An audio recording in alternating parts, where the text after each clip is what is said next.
If you guys working in IT industry, then definitely you are preparing yourself for the cloud engineer job. But we have a lots of confusion related to the roles and responsibility कि cloud engineer की जिम्मेदारी क्या होती है जब वो किसी company में एज ए क्लाउड इंजीनियर या as a cloud administrator hire किया जाता है। तो hey guys, I'm Manjeet Rawat, your online instructor, और अगले 3 मिनट में हम आपको गाइड करने वाले हैं about the roles and responsibility of cloud administrator और cloud engineer. As per the name suggest, multiple cloud providers are available in the market. ये डिपेंड करता है कि आप कौन सी क्लाउड टेक्नोलॉजी की तैयारी कर रहे हैं या कौन सी क्लाउड प्रोफाइल के लिए आप अप्लाई कर रहे हैं। It may be Amazon web services, it may be Google cloud, it may be Microsoft azure. अगर आपका confidence Windows based operating system पे है, like you have idea about active directory domain services, और client operating system में Windows 10 और 11 operating system का अच्छा खासा एक्सपीरियंस है 3 से 4 साल का, and you are trying to be our present as a Microsoft Azure administrator, AG104 का सर्टिफिकेशन आपने कंप्लीट कर रखा है, अब आप अप्लाई कर रहे हैं और you want to know about the roles and responsibility. So as per the content that you covered in our AG104 certification, you know that 5 different modules are required to clear the examination of AG104.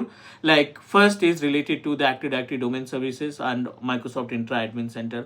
On premises AD और Microsoft Intra Administrator का combination होता है first module. Second is related to the storage, जिसमें हर एक तरीके की storage की जानकारी आपको होनी चाहिए।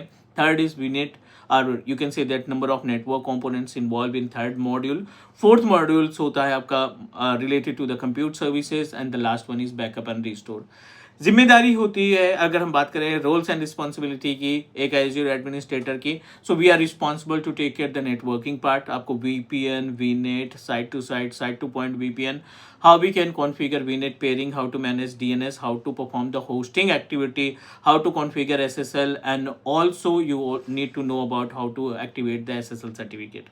साथ ही साथ आपको स्टोरेज का अच्छा खासा आइडिया होना चाहिए कि ऑन प्रोमाइसेस स्टोरेज को कैसे एज्योर स्टोरेज के साथ कनेक्ट करें, ऑन प्रोमाइसेस रिसोर्सेज या वर्चुअल मशीन्स का बैकअप कैसे क्रिएट किया जाता है, रेप्लिकेशन डिजास्टर रिकवरी क्या होता है, और साथ ही साथ IAM एंड यूजर्स मैनेजमेंट की अच्छी खासी जानकारी होनी चाहिए, क्योंकि इससे रिलेटेड आपको टिकट्स मिलने वाले हैं in the real environment.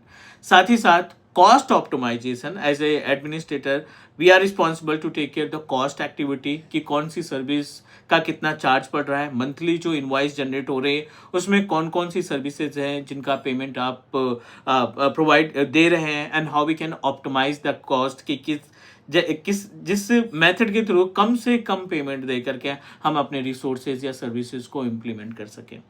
I hope you guys are able to understand about the roles and responsibility of Azure Administrator.